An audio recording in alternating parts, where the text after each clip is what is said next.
Family is immensely important to me as I am from a large family. I'm the youngest of 4 and live in London, 10,000 miles away from most of them. I was born in South Africa in 1982 to Irish parents. I have 3 older brothers who are all married and 6 nieces and nephews.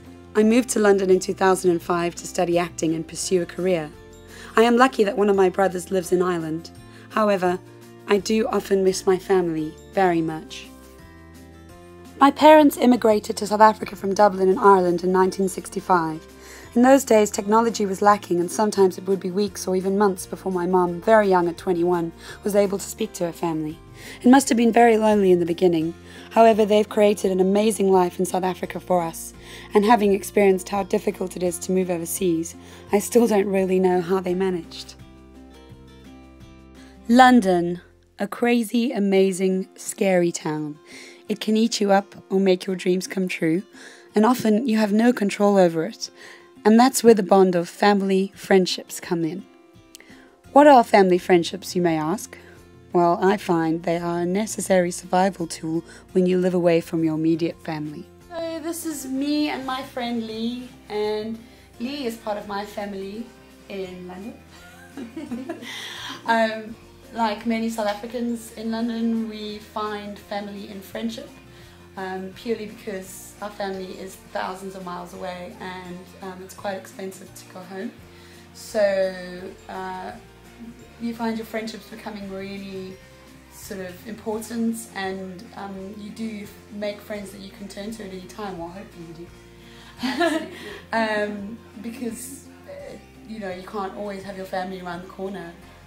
And often a lot of people that live far away from their family end up spending Christmas with friends in London, and yeah, you know, you become a support system in a way. You make do with the best you have them. Lee is part of my extended family. She's my sister from another mother.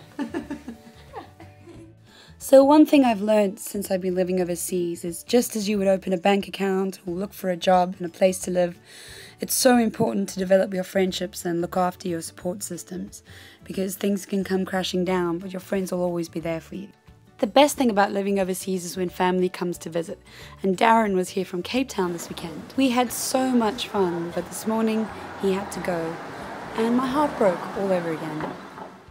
Sometimes amazing things happen, like my brother Paul in Johannesburg recently had twins, but it makes it so much harder when you realize you're so far away and you don't get to see them. On the bright side, in the current age, technology is so advanced, it's not that difficult to communicate instantaneously with the ones you love. Most of the time, this is the closest I get to my parents or my family is on Skype. Hi Mom, I love you. Hi, sweetheart. I love you too. That's my mom. And luckily technology is so good these days, you can do that, because I don't know 10, 20 years ago what I would have done if we weren't able to see my mum's face on the computer or talk to her so frequently. I moved to London to pursue my dreams of being an actress and had the support of my family behind me. I'm still trying to make it, and let's face it, it is a ridiculous choice of career, if not one I can't live without. And I don't think I would have got this far had my family not been there supporting me in this endeavour from day one, every step of the way. I'm grateful every day, and I know I'm one very lucky girl that I have a family and in fact a wonderful boyfriend who love me and who I get to love back.